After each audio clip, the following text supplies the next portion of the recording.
يا رب أسألك التقى في كل حال.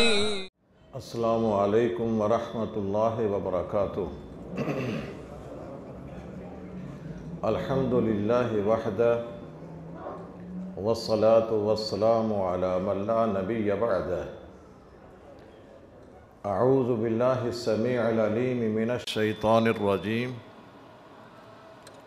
وَلِلَّهِ مُلْكُ السَّمَاوَاتِ وَالْأَرْضِ يَخْلُقُ مَا يَشَاءُ يَهَبُ لِمَن يَشَاءُ إِنَاثًا وَيَهَبُ لِمَن يَشَاءُ الذُّكُورَ أَوْ يُزَوِّجُهُمْ ذُكْرَانًا وَإِنَاثًا وَيَجْعَلُ مَن يَشَاءُ عَقِيمًا.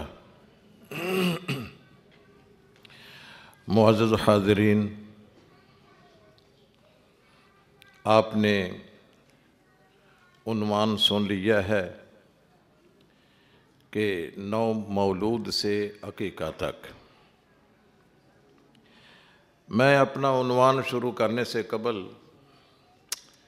کچھ تمہیدی گزارشات پیش کرنا چاہتا ہوں.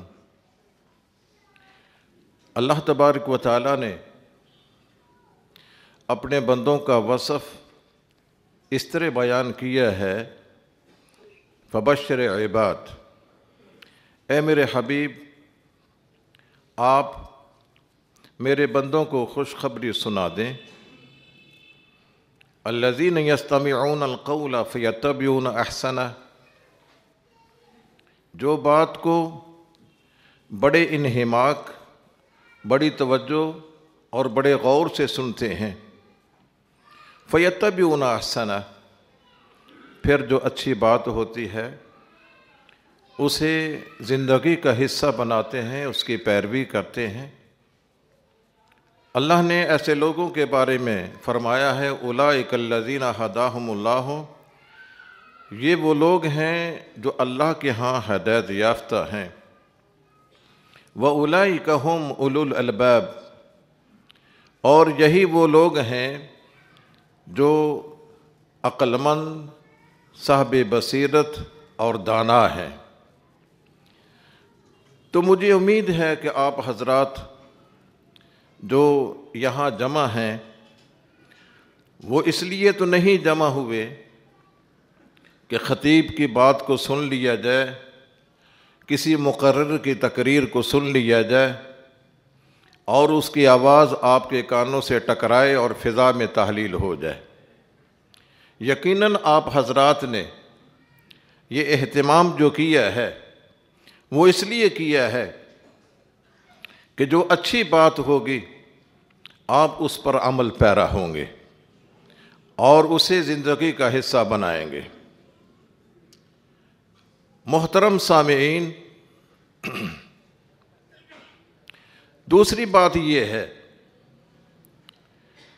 کہ اللہ تبارک و تعالی نے قرآن مجید میں فرمایا ہے کہ وَلَقَدْ أَرْسَلْنَا رُسُلًا مِّن قَبْلِكَ وَجَعَلْنَا لَهُمْ أَزْوَاجًا وَذُرِّيَّةً، کہ ہم نے آپ سے پہلے متعدد انبیاء کو اور رسولوں کو بھیجا ہے، اور ان کی بیویاں بھی تھیں اور ان کی اولاد بھی تھی. یہ شادی کرنا، صاحب اولاد ہونا، یہ اللہ تبارک و تعالیٰ کا ایک ضابطہ ہے، ایک قانون ہے. بلکہ اللہ تعالیٰ نے اپنی بڑی بڑی نشانیوں میں سے یہ ایک نشانی بنائی ہے کہ اللہ تعالیٰ نے انسانوں کو جوڑا بنایا ہے. وَمِنْ آيَاتِهِ أَنْ خَلَقَ لَكُم مِّنْ أَنفُسِكُمْ أَزْوَاجًا لِتَسْكُنُوا إِلَيْهَا وَجَعَلَ بَيْنَكُم مَّوَدَّةً وَرَحْمَةً، کہ اللہ تعالیٰ کی پہچان اور معرفت کی یہ نشانی ہے کہ تمہاری ہی جنس سے تمہاری بیویوں کو پیدا کیا ہے اور پھر تمہارے درمیان الفت، محبت، یگانگت اور اتفاق کو پیدا کیا ہے. کیوں؟ لِتَسْكُنُوا إِلَيْهَا، تاکہ تمہیں سکون اور اطمینان مل جائے. شادی شدہ جوڑا جو ہوتا ہے اس کی یہ خواہش اور آرزو ہوتی ہے کہ اللہ ہمیں اولاد سے نوازے، اور خاص طور پہ نرینہ اولاد سے نوازے. تو ایک مسلمان کے لیے ضروری ہے کہ اس اولاد کے بارے میں اس کے ذہن میں دینی تعلیمات ہونی چاہیے کہ میری کیا ذمہ داری ہے، کیونکہ ہمارا دین اسلام وہ ہمارے عقائد و نظریات کے بارے میں، وہ ہماری عبادات و معاملات کے بارے میں اور ہماری اخلاق و کردار کے بارے میں رہنمائی کرتا ہے۔ تو یقیناً اس نے ہماری اولاد کے بارے میں بھی ہماری رہنمائی کی ہے۔ اولاد کی طلب کس سے نہیں ہوتی ہے؟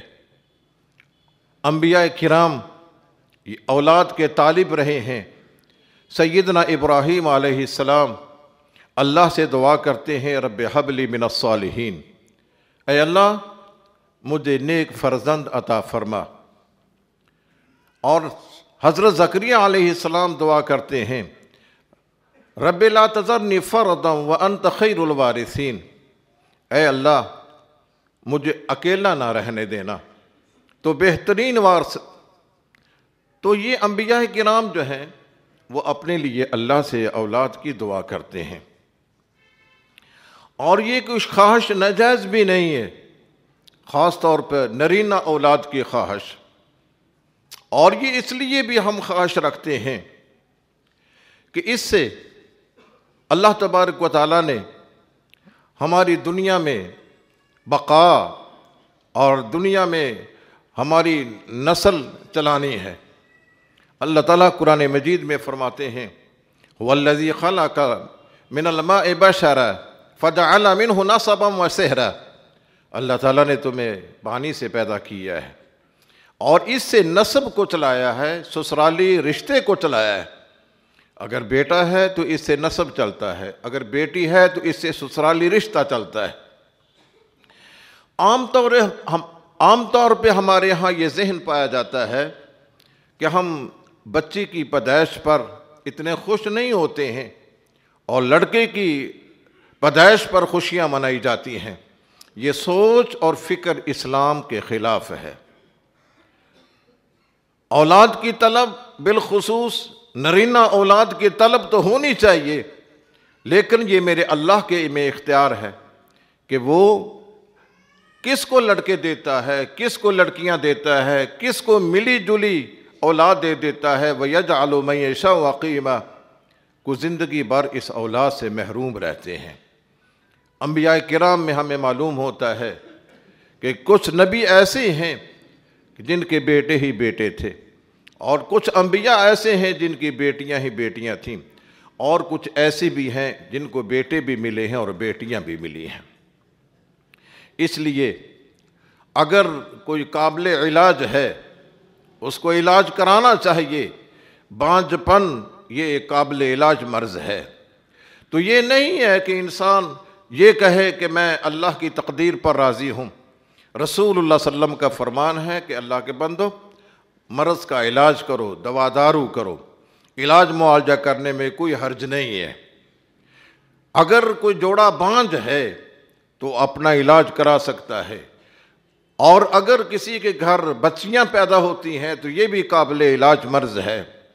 ہمارے ہاں کچھ ایسے لوگ بھی ہیں کہ بچیوں کی پیدائش پر اپنی بیوی کو طلاق دے دیتے ہیں، اور کچھ ایسے بھی ہیں جو سندھ کے علاقہ میں جہاں جہالت ہے وہ بچیوں کو پیدا ہونے پر بیوی کو زندہ جلا دیتے ہیں۔ یہ بالکل جاہلانہ سوچ ہے۔ قرآن کریم نے ایسی جاہلانہ سوچ پر ضرب کاری لگائی ہے۔ فرمایا وَإِذَا بُشِّرَ أَحَدُهُمْ بِالْأُنثَىٰ ظَلَّ وَجْهُهُ مُسْوَدًّا وَهُوَ كَظِيمٌ، جب کسی کو بیٹی کی خبر دی جاتی تھی اس کا چہرہ سیاہ ہو جاتا تھا، یتوارا من القوم، وہ اپنی قوم سے چھپتا پھرتا کہ لوگ کیا کہیں گے کہ تیرے گھر میں بیٹی پیدا ہوئی ہے۔ رسول اللہ صلی اللہ علیہ وسلم فرماتے ہیں کہ بیٹیوں کی پیدائش پر اپنے منہ کو نہ بگاڑا کرو اور ان کو حقیر نہ سمجھا کرو۔ جو انسان 3 بیٹیوں کی پرورش کرتا ہے وہ تینوں بیٹیاں اس کے لیے جہنم سے اوٹ بن جائیں گی۔ تو لہذا یہ سوچ غلط ہے کہ بیٹیاں جب پیدا ہوں تو اس سے انسان رنجیدہ ہو، ازردہ خاطر ہو۔ تو میرے بھائیوں، یہ تھی کچھ تمہیدی گزارشات۔ اب آئیے اصل موضوع کی طرف۔ بجائے اس کے کہ ہم نو مولود سے اپنے موضوع کو شروع کریں، ہم اس سے ذرا پہلے آتے ہیں۔ یہ تو بات صحیح ہے نا کہ شیطان ہمارا شروع سے دشمن ہے۔ اللہ تعالیٰ فرماتے ہیں ان الشیطان لکم عدو فاتخذوہ عدوا، کہ شیطان تمہارا دشمن ہے اور اسے تم دشمن سمجھو۔ اور شیطان سے بچنے کے لیے یہ حضرت عمران کی بیوی کہتی ہے، اللہ میں نے بیٹی کو جنم دیا ہے، انی اعیذھا بک وذریتھا من الشیطان الرجیم، میں شیطان سے بچاؤ کے لیے اپنی بیٹی کو تیری پناہ میں دیتی ہوں۔ تو ہمیں شیطان سے بچاؤ کرنا ہے، پہلے دن سے ہی اس کی تدابیر کرنی ہے۔ تو رسول اللہ صلی اللہ علیہ وسلم نے ہمیں یہ تعلیم دی ہے کہ جب مرد اپنی بیوی کے پاس جاتا ہے تو اس وقت آپ کو معلوم ہے نا کہ کائنات کا چودھری ہے جس کی بنیاد رکھی جا رہی ہے، اس وقت انسان اللہ کو بھول جائے، اللہ کا ذکر نہ کرے۔ رسول اللہ صلی اللہ علیہ وسلم فرماتے ہیں کہ اس وقت اللہ کا ذکر کرے، مسنون دعا پڑھے، بسم اللہ اللہم جنبنا الشیطان وجنب الشیطان ما رزقتنا، اللہ تیرے نام سے آغاز کر رہے ہیں، اللہ تو ہمیں شیطان سے دور رکھ، اور جو تو ہمیں رزق دے گا اولاد کی شکل میں اس کو بھی شیطان سے دور رکھ۔ رسول اللہ صلی اللہ علیہ وسلم فرماتے ہیں اگر اللہ نے اس کے لیے اولاد مقدر کی ہے تو اللہ تبارک و تعالیٰ اس کو شیطان سے بچا لے گا۔ لم یضرہ الشیطان، شیطان اس کو تکلیف نہیں دے گا۔ بخاری کی دوسری روایت میں ہے لم یسلط علیہ شیطان، تو شیطان اس پر مسلط نہیں ہو سکے گا۔ تو ہمیں چاہیے کہ شروع دن سے ہی ہم اللہ کی پناہ میں رہیں، اللہ کی پناہ میں آ جائیں۔ اور جب اللہ تبارک و تعالیٰ کی طرف سے مہربانی ہو جاتی ہے، ہمارے ہاں عام طور پہ یہ روٹین ہے کہ ہم پہلے دن سے ہی ان ڈاکٹروں کے پاس آنا جانا شروع کر دیتے ہیں، ہماری فائل بن جاتی ہے، 1 مہینے کے بعد جاتے ہیں، اور ڈاکٹر حضرات ہمیں بھی یہ تلقین کرتے رہتے ہیں۔ علاج معالجے کی حد تک تو ٹھیک ہے، لیکن یہ معلوم کرنا کہ یہ لڑکا ہے یا لڑکی ہے، اگر اللہ نہ کرے اگر لڑکی ہے تو پھر ہم اس کو ٹھکانے لگانے کی فکر میں رہتے ہیں۔ یاد رکھیے گا یہ سب سے بڑا جرم ہے کہ انسان لڑکی کو ٹھکانے لگا دے۔ رسول اللہ صلی اللہ علیہ وسلم فرماتے ہیں کہ 120 دن کے بعد جب ماں کے پیٹ میں بچہ ہوتا ہے تو اس میں روح ڈال دی جاتی ہے، اور اللہ تبارک و تعالیٰ فرشتے کو بھیج دیتا ہے جو اس کی عمر کو لکھتا ہے، اس کے نر مادہ ہونے کو لکھتا ہے، اس کے برا بلا ہونے کو لکھتا ہے، اور اس کی موت کو لکھ دیتا ہے۔ اور روح پڑ جانے کے بعد اس کو ٹھکانے لگانے کی فکر کرنا، تو فرمایا کہ اس کے ذمے ایک قتل کا جرم پڑ جاتا ہے۔ لہٰذا یہ سوچ شروع سے ہی غلط ہے کہ ہم لوگ یہ ذہن بنا لیں کہ اگر لڑکی پیدا ہوتی ہے تو ہم اس کو ٹھکانے لگائیں گے۔ اسلام تو اس بات کی بھی اجازت نہیں دیتا ہے کہ اگر ناجائز طور پر کوئی لڑکا یا لڑکی ہے اس کو ٹھکانے لگا دیا جائے۔ رسول اللہ صلی اللہ علیہ وسلم کے پاس ایک عورت آئی اور اس نے کہا یا رسول اللہ اقیم علی حدن، آپ مجھ پر حد قائم کریں، اور میں ناجائز حاملہ ہوں۔ آپ نے فرمایا کہ جب تک تو بیٹے یا بیٹی کو جنم نہیں دے لیتی اس وقت تجھے حد نہیں لگائی جائے گی۔ تو آپ نے ایک انصاری کو فرمایا کہ تم اس کی کفالت کرو، اور جب یہ بچے یا بچی کو جنم دے لے گی تو پھر ہم اس پر حد لگائیں گے۔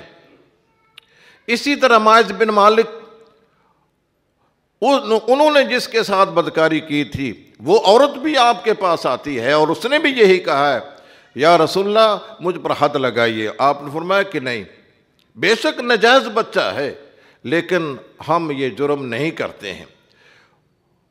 بچہ جنم دینے کے بعد پھر آ گئی، یا رسول اللہ بچہ پیدا ہو چکا ہے، فرمایا کہ نہیں اس کو دودھ پلاؤ۔ جب تک بیٹا کھانے کے قابل نہیں ہو جائے گا اس وقت تم نے اس کو پالنا ہے۔ یعنی اسلام تو یہ بھی اجازت نہیں دیتا ہے کہ جو بدکاری کے نتیجہ میں بچہ پیدا ہونے والا اس کو ضائع کیا جائے، چاہے جائے کہ ہم اپنے بچوں کو ضائع کریں، اسلام اس کی اجازت نہیں دیتا ہے۔ کچھ لوگ ایسے بھی ہوتے ہیں وہ اس ڈر سے کہ اب ہمارے 2 بچے پیدا ہو جائے، اب آئندہ اخراجات یا ان کو سنبھالنے کا مسئلہ ہے، کیا کیا جائے گا؟ اللہ فرماتے ہیں کہ لا تقتلوا اولادکم خشیۃ املاق، مفلسی کے ڈر سے اور فقر کے ڈر سے تم اپنے بچوں کو قتل نہ کرو۔ وہ لوگ اس لیے قتل کرتے ہیں، تم مسلمان ہو، یہ روزی میرے اللہ کے ہاتھ میں ہے۔ تو یہ سوچ رکھنا کہ بچے 2 ہی اچھے، یہ سرے سے غلط ہے، اسلام کے منافی ہے۔ اب جب بچہ پیدا ہو جاتا ہے، بچہ پیدا ہونے کے بعد ہماری سب سے پہلی ذمہ داری کیا ہے؟ بچہ پیدا ہونے کے بعد اس کو نہلایا جائے، نہلانے کے بعد اس کے جو کپڑے وغیرہ پہنا کر اس کو گھٹی دی جاتی ہے۔ رسول اللہ صلی اللہ علیہ وسلم کے پاس سیدہ عائشہ رضی اللہ تعالی عنہا بیان فرماتی ہیں کہ یؤتی بالصبیان، بچوں کو آپ کے پاس لایا جاتا، یحنکہم، آپ ان کو گھٹی دیتے، ویبارک لہم، اور آپ اس کے لیے برکت کی دعا کرتے۔ گھٹی دینے کے لیے کسی نیک صالح مرد کا انتخاب کیا جائے، کسی نیک صالح خاتون کا انتخاب کیا جائے۔ وہ طریقہ کار یہ ہے، وہ کھجور وغیرہ منہ میں چبا کر اس کو اچھی طرح باریک کر کے اپنی انگلی پر لگا کر بچے کے تالو سے چپکا دی جائے۔ یہ گھٹی دینے کا مسنون طریقہ ہے۔ حضرت اسماء بنت ابی بکر رضی اللہ تعالی عنہ وہ فرماتی ہیں کہ میرے جب پیدا ہوا بیٹا عبداللہ ابن زبیر تو ہم ہجرت کر کے قباء مقام پر پہنچے تھے، میں اپنے بیٹے کو رسول اللہ صلی اللہ علیہ وسلم کے پاس لے کر آئی اور آپ نے اس کو گھٹی دی ہے۔ اسی طرح متعدد صحابہ کرام کے بارے میں ہے کہ رسول اللہ صلی اللہ علیہ وسلم نے ان کو گھٹی دی ہے اور ان کے لیے برکت کی دعا کی ہے۔ اس کے لیے جو بعض دوائی تیار کرنے والے گھٹی تیار کرتے ہیں، یہ کرشی والوں کی گھٹی بھی ہے اور ہمدرد والوں کی گھٹی بھی ہے، وہ اس مقصد کے لیے نہیں ہوتی ہے، وہ تو صرف پیٹ کی صفائی کے لیے دی جاتی ہے۔ یہ گھٹی جو مسلمانوں کا ایک شعار ہے، وہ کوئی نیک مرد یا نیک خاتون جو ہے نا وہ یہ فریضہ سر انجام دے گی۔ اس کا مقصد یہ ہوتا ہے کہ نیک فال لی جائے، اللہ تبارک و تعالی پہلے برکت اس کے پیٹ میں جو جائے وہ نیک انسان کے ہاتھوں سے یا اس کی چبائی ہوئی چیز اس کے منہ میں جائے۔ لیکن یہ ضروری نہیں ہے کہ بچہ اس کے اثرات کو قبول بھی کر لے۔ ہمارے ہاں عام طور پہ یہ ہوتا ہے کہ اگر کوئی بچہ ضدی ہے، وہ روتا زیادہ ہے، تو ہم گھٹی دینے والے کو کوسنا شروع کر دیتے ہیں کہ تیرا گھٹی دینے والا فلاں تھا۔ یہ غلط نظریہ ہے۔ یہ ضروری نہیں ہے کہ جو گھٹی دینے والا ہے اس کے اثرات بچے پر پڑیں۔ ہماری نیت تو یہی ہونی چاہیے، لیکن ضروری نہیں ہے کہ اس کے اثرات اس میں آئیں۔ بہرحال یہ گھٹی دینا مسلمانوں کا ایک شعار ہے، اور بچہ جب پیدا ہو تو اس کو گھٹی دینا چاہیے، پہلی بات۔ اور دوسری بات یہ ہے، ہمارے ہاں عام طور پہ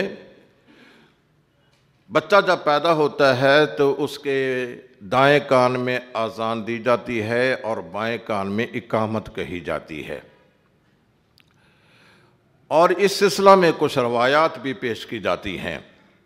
حضرت حسن رضی اللہ تعالی عنہ جب پیدا ہوئے تو آپ نے ان کے دائیں کان میں اذان دی اور بائیں کان میں اقامت کہی، اور اسی طرح اور بھی کچھ روایات ہیں، لیکن یہ روایات محدثین نے جو حدیث کو پرکھنے کا معیار قائم کیا ہے نا اس معیار پر پوری نہیں اترتی ہیں، اور ہم اس لیے گھٹی دیتے، یہ اذان دیتے ہیں جیسا کہ میں نے پہلے عرض کیا ہے کہ شیطان کو اس سے دور رکھا جائے۔ اذان دینے سے شیطان دور ہوتا ہے، بھاگتا ہے۔ حدیث میں آتا ہے جب نماز کی اذان دی جاتی ہے تو شیطان گوز مارتا ہوا بھاگ جاتا ہے، اور شیطان کو بھگانے کے لیے اور اس کے اثرات کو دور کرنے کے لیے اگر یہ اذان کا اہتمام کر لیا جائے تو کوئی حرج والی بات نہیں ہے۔ البتہ اس کو مسنون عمل قرار دینا یہ صحیح نہیں ہے۔ تو یہ اذان کا سلسلہ بچہ ہو یا بچی ہو، دونوں کے لیے ہے۔ اور تیسرا کام جو ہم نے کرنا ہوتا ہے وہ اس کے سر کے بال ہیں۔ سر کے بالوں کو منڈوایا جائے۔ عام طور پہ ہمارے ہاں کچھ لوگ یہ ذہن رکھتے ہیں کہ بچی کے بال نہ منڈوائے جائیں۔ رسول اللہ صلی اللہ علیہ وسلم فرماتے ہیں جب بچہ 7 دن کا ہو جائے تو پھر تم خون بہاؤ، یعنی عقیقہ کرو۔ وَأَمِيتُ عَنْهَا الْأَذَى، اس سے یہ تکلیف دور کرو۔ ابن سیرین کہتے ہیں یہ تکلیف دور کرنے کا مطلب اگر بال منڈوانا نہیں ہے تو میں نہیں جانتا کہ امیت الاذی کا معنی کیا ہے۔ تو اس کا معنی یہ ہے کہ بچی ہو یا بچہ ہو 7ویں دن اس کے بال منڈوائے جائیں، چونکہ وہ بال پیدائشی ہوتے ہیں تو رسول اللہ صلی اللہ علیہ وسلم نے ان کو منڈوانے کا حکم دیا ہے، ان بالوں کو منڈوا دیا جائے۔ یہ کام بھی ہم نے کرنا ہوتا ہے 7ویں دن۔ اور پھر ختنہ کرنا۔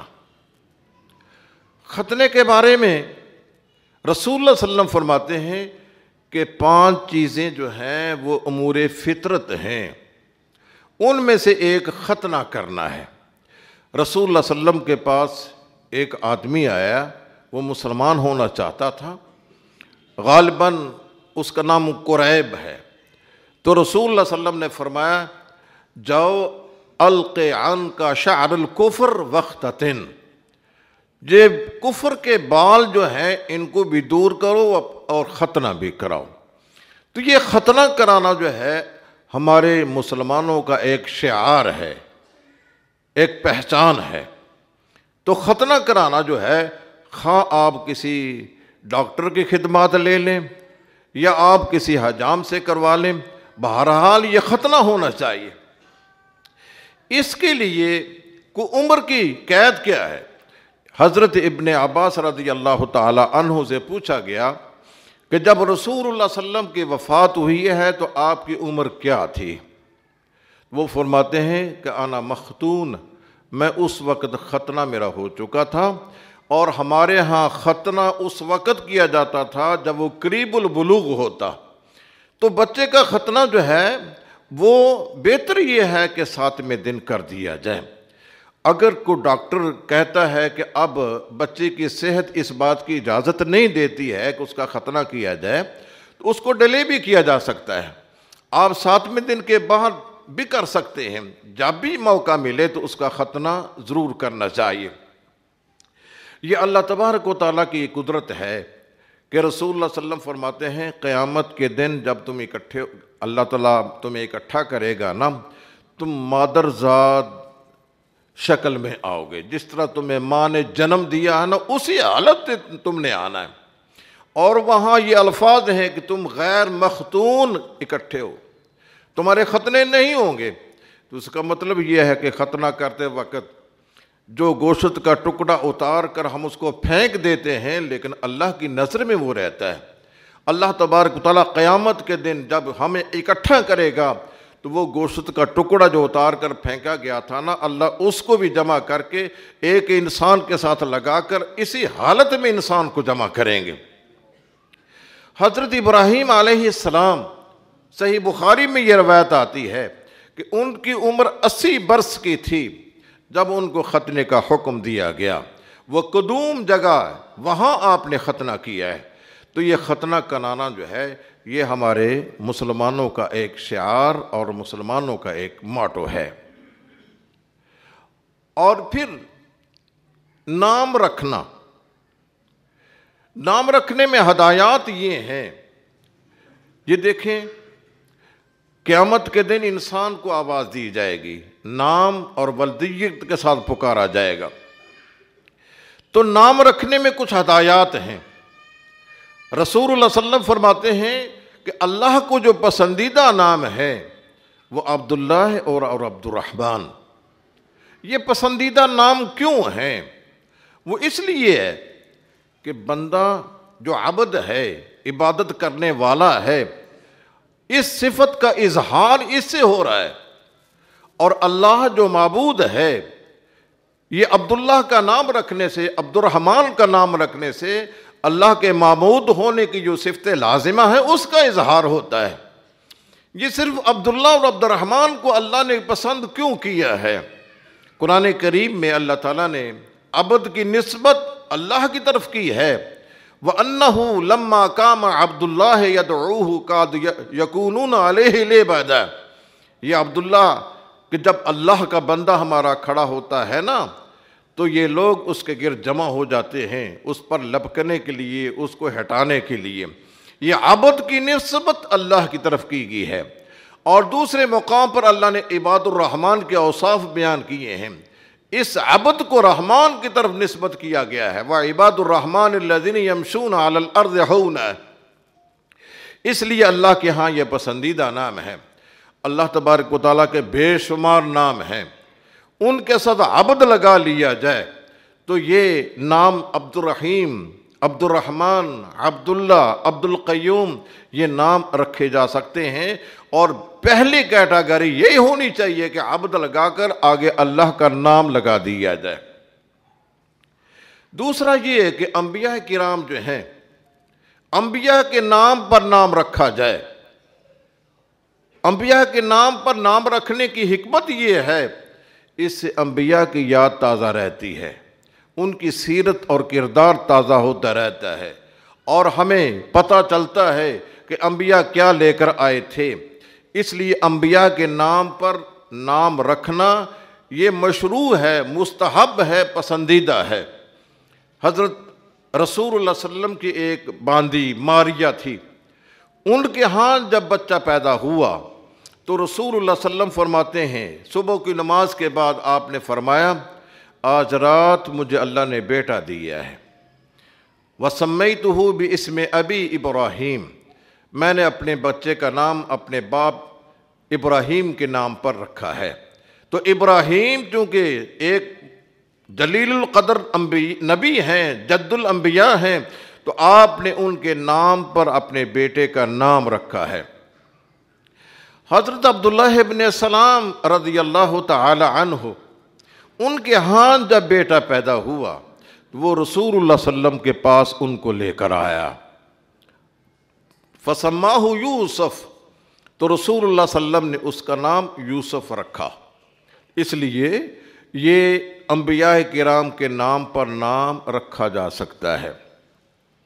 حضرت مغیرہ بن شعبہ کہتے ہیں کہ میں نجران کے علاقہ میں گیا، وہاں ایک عیسائی پادری کہنے لگا کہ مجھے تمہارے قرآن پر ایک اعتراض ہے۔ بتاؤ بھی کیا؟ تمہارے قرآن میں ہے مریم علیہ السلام کے بارے میں، یا اخت ہارون، اے ہارون کی بہن۔ تو یہ ہارون تو بہت پہلے پیدا ہوئے تھے، موسیٰ علیہ السلام کے زمانہ میں، موسیٰ علیہ السلام کے بھائی، اور موسیٰ علیہ السلام سے پہلے فوت ہو چکے تھے۔ تو یہ قرآن اس کو کہتا ہے کہ ہارون کی بہن، یہ ایک تمہاری تاریخی غلطی ہے۔ مغیرہ بن شعبہ کہتے ہیں کہ میں اس کے سوال کا جواب نہ دے سکا۔ میں مدینہ میں آیا، میں نے اس کا سوال رسول اللہ صلی اللہ علیہ وسلم کے ہاں پیش کیا، تو آپ نے فرمایا کہ لوگ اپنی اولاد کا نام انبیاء کے نام پر رکھتے تھے، اور ان کا بھائی تھا ہارون، جو موسیٰ علیہ السلام بھائی کے نام پر اس کا نام رکھا گیا تھا۔ قالوا یسمون باسم الانبیاء والصالحین، وہ لوگ اپنے انبیاء کے نام پر اپنے اولاد کا نام رکھتے تھے اور صالحین کے نام پر اپنا نام رکھتے تھے۔ اس لیے وہ موسیٰ کا بھائی ہارون کی بہن نہیں ہے، بلکہ وہ ہارون وہ تھا جو ہارون کے نام پر جس کا نام رکھا گیا تھا۔ اور پھر نیک لوگ، با کردار لوگ، صحابہ کرام، تابعین عظام، محدثین کرام، ان کے نام پر نام رکھے جائیں، اس لیے کہ جو ان کی خدمات ہیں، جو ان کا کردار ہے، اللہ کرے یہ بچہ بھی اس کا حامل بن جائے۔ یہ نیت کرتے ہوئے ہمارے ہاں عام طور پہ یہ ہوتا ہے کہ ہم کسی کرکٹ کا کھلاڑی ہے یا گلوکار ہے یا مغنی ہے یا مغنیہ ہے، ہم اس کے نام پر نام رکھتے ہیں، یہ غلط ہے۔ آپ اسلامی نام رکھیں۔ پہلا ہے کہ اللہ کی طرف جس کی نسبت ہو، دوسرا یہ ہے کہ انبیاء کے ناموں پر نام رکھے جائیں، اور تیسرا یہ ہے کہ وہ صالحین کے نام پر نام رکھے جائیں، اور چوتھا یہ ہے کہ نام ایسا رکھا جائے جس کا مفہوم اور معنی ہو۔ کچھ لوگ ایسے ہوتے ہیں جو محض انفرادیت کو قائم رکھنے کے لیے کہ ہم ایسا نام بچے کا رکھیں جو اس سے پہلے نہ رکھا گیا ہو، یہ صرف سیدنا یحییٰ علیہ السلام کی صفت ہے کہ وہ لم نجعل لہ من قبل سمیہ۔ اللہ تبارک تعالیٰ نے حضرت زکریہ علیہ السلام کو بیٹا عطا فرمایا اور اس کا نام بھی خود تجویز کیا، اس کا نام یحییٰ ہے، لم نجعل لہ من قبل سمیہ، اس سے پہلے یحییٰ کسی کا نام نہیں تھا۔ تو یہ انفرادیت ان کی ہے، ہم یہ ذہن نہ رکھیں کہ ہم نے کوئی انفرادی سا نام رکھنا ہے، ایسا جو کسی نے پہلے نہ رکھا ہو۔ کچھ ممنوع قسم کے نام بھی ہیں۔ ممنوع ناموں میں سے ایک یہ ہے کہ یہ عبدیت جو ہے، اللہ کا بندہ، اس عبد کی نسبت غیر اللہ کی طرف کی جائے، عبد النبی، عبد الرسول، اس طرح کے نام رکھنا یہ غلط ہے۔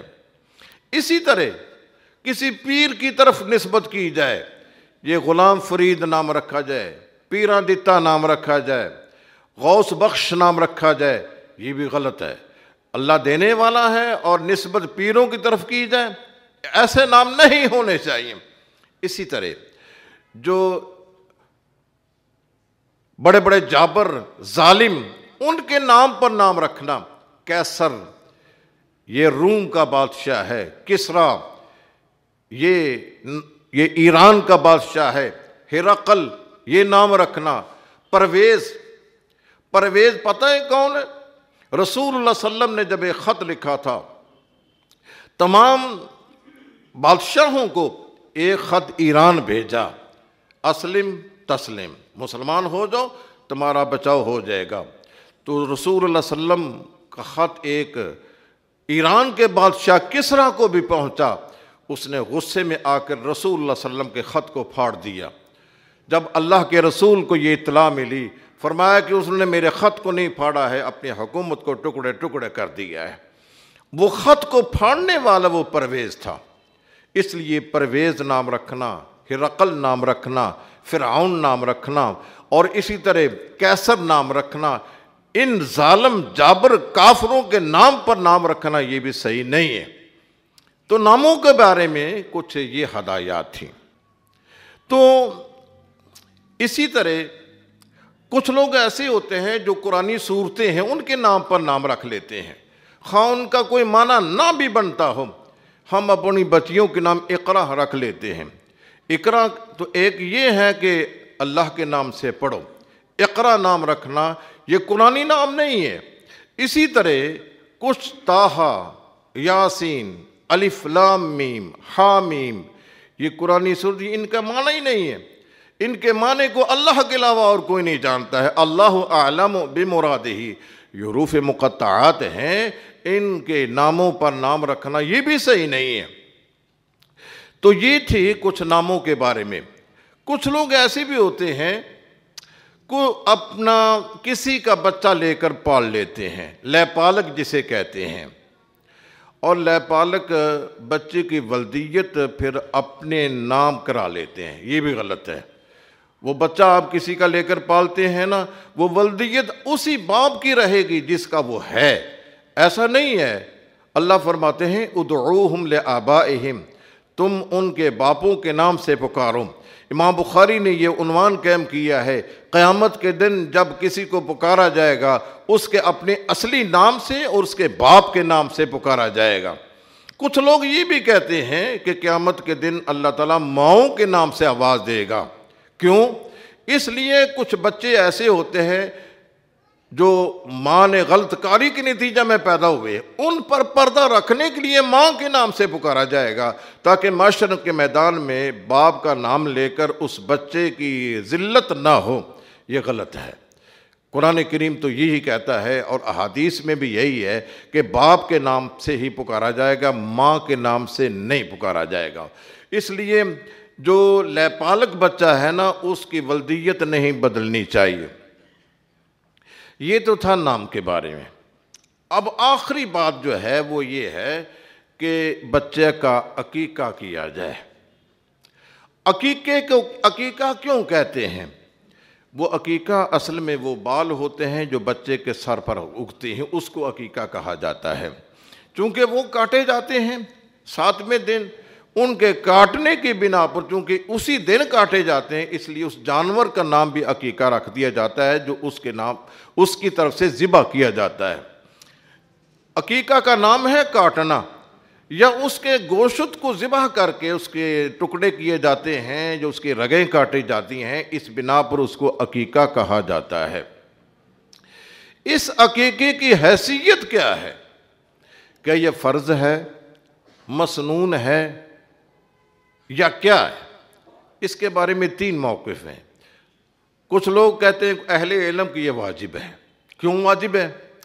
اس لیے کہ رسول اللہ صلی اللہ علیہ وسلم کا فرمان ہے کہ بچہ جو ہوتا ہے اپنے عقیقے کے بدلے گروی رکھا ہوتا ہے۔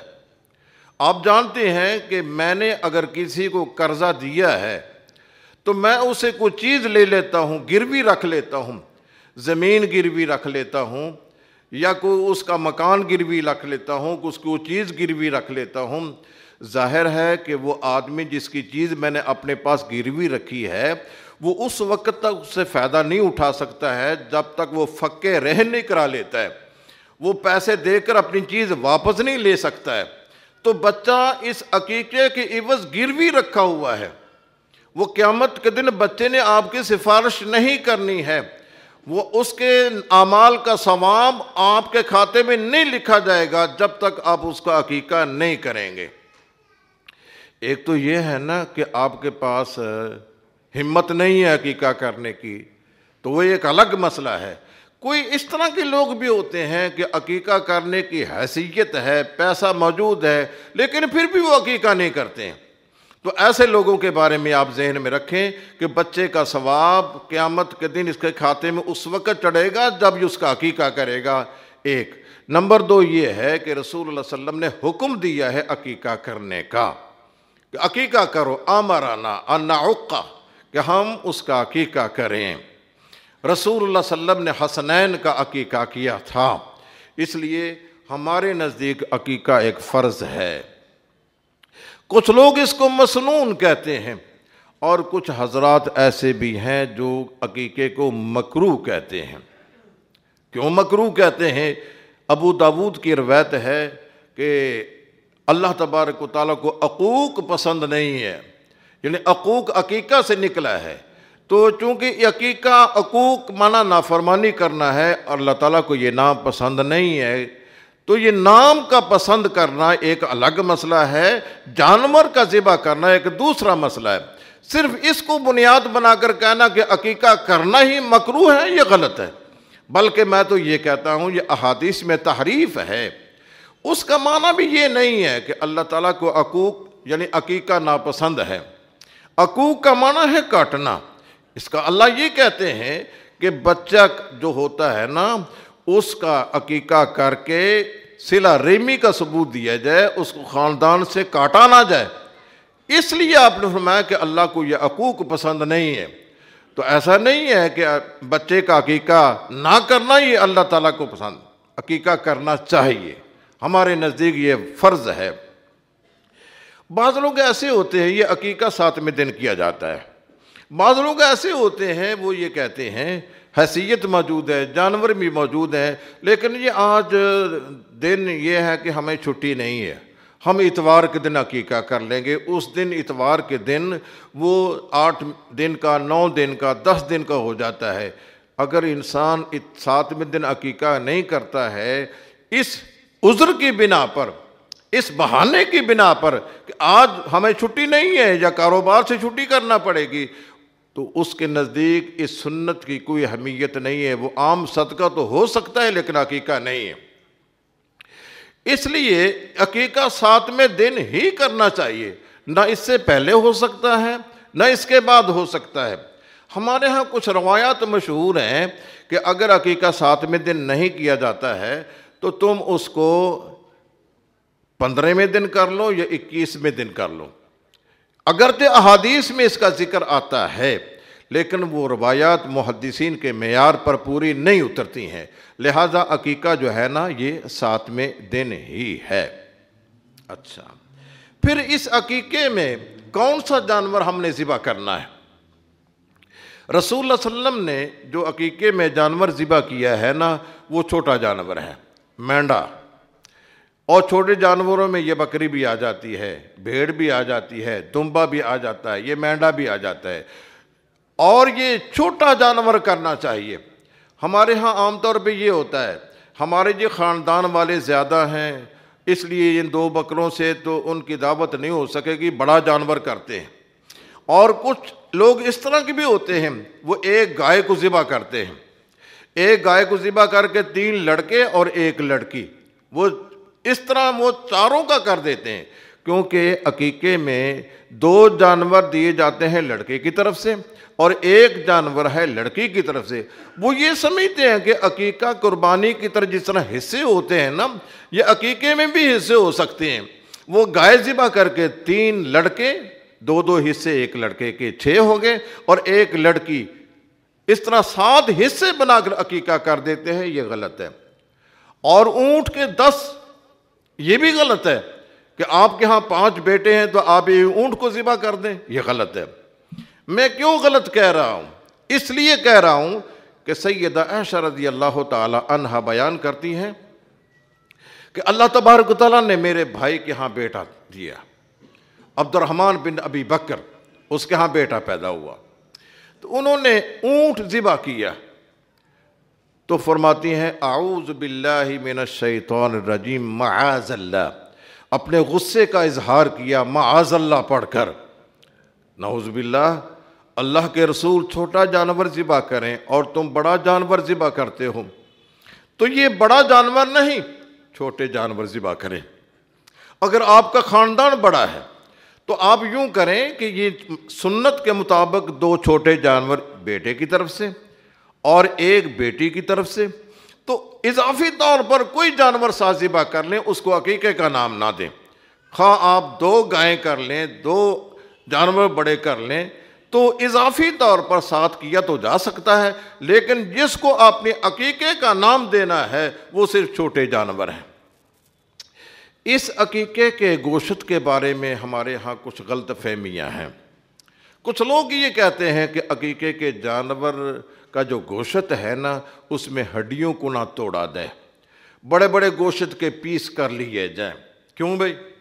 اس لیے کہ بچہ صحیح سالم رہے، اس کے ہڈیاں مضبوط رہیں، ہڈی کو نہ توڑا جائے، گوشت کے بھی بڑے بڑے پیس کر لیے جائیں، یہ بھی غلط ہے۔ اور اس سلسلہ میں ایک روایت کا سہارا بھی لیا جاتا ہے کہ رسول اللہ صلی اللہ علیہ وسلم فرماتے ہیں کہ جو عقیقے کا جانور ہے نا اس کا گوشت بناتے وقت لا تکسر عظما، اس کی ہڈی کا نہ توڑا جائے بلکہ اس کے بڑے بڑے پیس کر لیے جائیں۔ یہ حدیث بھی موضوع اور بناوٹی، اس کی کوئی حیثیت نہیں ہے۔ لہٰذا اس جانور کو آپ جس طرح آپ چاہیں ذبح کر سکتے ہیں، جس طرح چاہیں اس کا گوشت بنا سکتے ہیں۔ اس کا مصرف کیا ہونا چاہیے عقیقے کا؟ رسول اللہ صلی اللہ علیہ وسلم خود بھی اس عقیقے کے جانور کا گوشت استعمال کرتے ہیں اور غربا مساکین کو بھی دیتے ہیں، اپنے دوست و احباب کو بھی دعوت دیتے ہیں۔ جس طرح قربانی کے گوشت کے بارے میں آیا ہے نا فَكُلُوا مِنْهَا، تم خود بھی کھاؤ، وَأَطِعِمُوا الْقَانِعَ وَالْمُعْتَرَّ، اور جو سوالی ہیں آپ کے دروازے پر غربا مساکین آ جاتے ہیں ان کو بھی دو، جو سوال کرنے والے نہیں ہیں، جو آپ کے دوست و احباب ہیں، رشتہ دار ہیں، عزیز و اقارب، ان کو بھی دو۔ تو یہ عقیقے کا جانور اور گوشت بھی قربانی کی طرح ہے، آپ اس کو خود بھی استعمال کریں اور دوست و احباب کو بھی دیں، اور اس طرح غربا مساکین کو نظر انداز نہ کریں۔ گھر میں پکا کر دعوت بھی کر سکتے ہیں، کچا گوشت بھی دوسروں کو دے سکتے ہیں، جس طرح آپ کے ثوابدید ہے اس کے مطابق اس کو استعمال میں لایا جا سکتا ہے۔ کچھ لوگ یہ بھی کہتے ہیں اس کے سری پائے جو ہیں یہ آپ استعمال نہ کریں، جس کو ہم سر صدقہ کہتے ہیں۔ وہ سر صدقے کا مطلب یہ لیتے ہیں کہ اس کا جو سر ہے نا وہ خود نہ استعمال کیا جائے بلکہ وہ کسی غریب کو دے دیا جائے۔ یہ بھی ذہن غلط ہے، کوئی سر صدقہ نہیں ہے۔ صدقہ پورے کا پورا اگر دینا چاہیں دیں تو یہ کیا ہوا، باقی گوشت آپ کھا دیں اور سری کروڑے جو ہے وہ دوسروں کو دے جائیں، یہ نہیں ہے۔ پورے کا پورا جانور اللہ کی راہ میں دینا چاہیں تو دیں آپ۔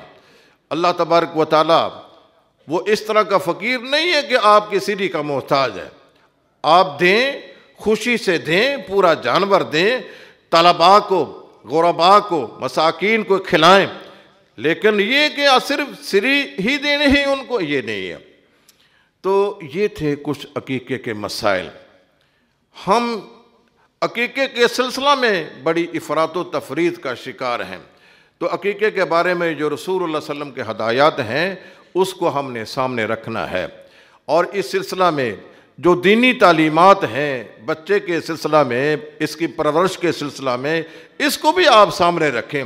قیامت کے دن یہ بچے جو ہیں یہ آپ کے لیے صدقہ جاریہ بنیں گے۔ رسول اللہ صلی اللہ علیہ وسلم فرماتے ہیں کہ یہ بچہ جو ہے جب انسان مر جاتا ہے نا، انقطع عملہ، اس کے اعمال منقطع ہو جاتے ہیں۔ صرف 3 چیزیں ہیں جو مرنے کے بعد اس کے اعمال میں اضافے کا باعث بنتے ہیں۔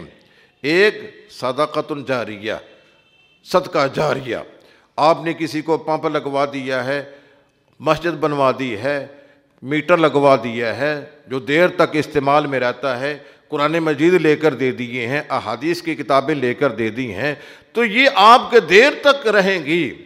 اسی طرح آپ کا بیٹا ولد صالح یدعو لہ، نیک بچہ جو ہوگا نا وہ آپ کے لیے دعا کرے گا۔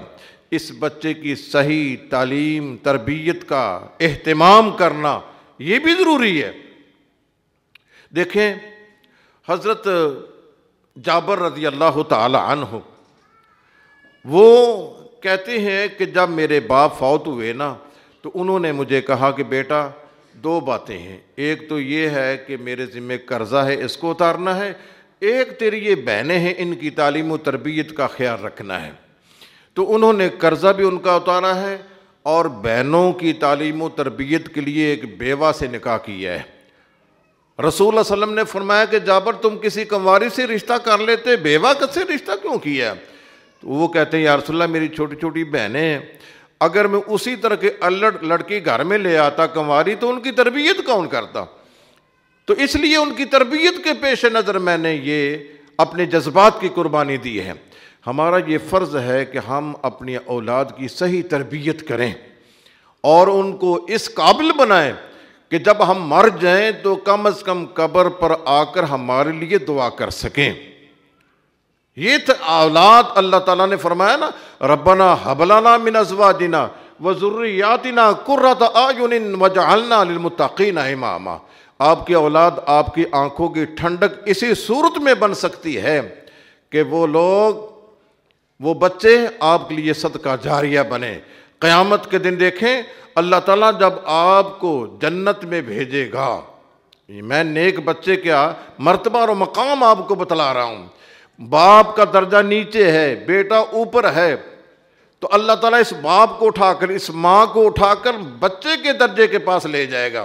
وَاتَّبَعَتْهُمْ ذُرِّيَّتُهُمْ بِإِيمَانٍ أَلْحَقْنَا بِهِمْ ذُرِّيَّتَهُمْ، ہم ان کو بچوں کے ساتھ ملا دیں گے۔ اس طرح میرے بھائیوں ہمارا یہ فرض ہے کہ اللہ اگر ہمیں اولاد سے نوازے نا، ہم یہ جو حقوق ہیں اولاد کے ان کو بھی ادا کریں اور ان کی صحیح تعلیم کا، ان کی صحیح تربیت کا اہتمام کریں تاکہ یہ ہمارے لیے صدقہ جاریہ بن جائیں۔ قرآن کریم میں اللہ فرماتے ہیں یا ایھا الذین آمنوا قوا انفسکم واہلیکم نارا، اے ایمان والو تم اپنے آپ کو بھی اور اپنے بچوں کو بھی جہنم کی آگ سے بچانے کی فکر کرو۔ ہمارے ہاں عام طور پہ یہ ذہن ہوتا ہے کہ ہم یہ چاہتے ہیں کہ ہم اپنی زندگی میں بچوں کو پاؤں پر کھڑا کر دیں۔ یہ آپ کی ذمہ داری نہیں ہے، آپ کی ذمہ داری یہ ہے کہ بچوں کو جہنم سے آزاد کرنے کی فکر کریں۔ تو اللہ تبارک و تعالی ہمیں یہ توفیق عطا فرمائے کہ ہم اپنی اولاد کی صحیح تربیت کر سکیں۔ اس نومولود سے لے کر عقیقے تک جتنے بھی اسلامی شعار ہیں ان پر عمل کرنے کے لیے ہم سوچ و بچار کریں، غور و فکر کریں، کوشش کریں کہ جو ہماری ذمہ داریاں ہیں ہم ان کو ادا کریں۔ اللہ تعالی ہمیں عمل کی توفیق عطا فرمائے اور اللہ تعالی ہمارے حوال پر رحم فرمائے۔ ہمارے جو مریض ہیں، بیمار ہیں، جو بے اولاد ہیں، اللہ ان کو نرینہ اولاد عطا فرمائے، بیماروں کو تندرستی اور شفا عنایت فرمائے، جو تنگ دست ہیں اللہ اپنے فضل و کرم سے ان کی تنگ دستی کو اللہ دور فرمائے۔ وَأَقُولُ قَوْلِي هَذَا وَآخِرُ دَعْوَانَا أَنِ الْحَمْدُ لِلَّهِ رَبِّ الْعَالَمِينَ۔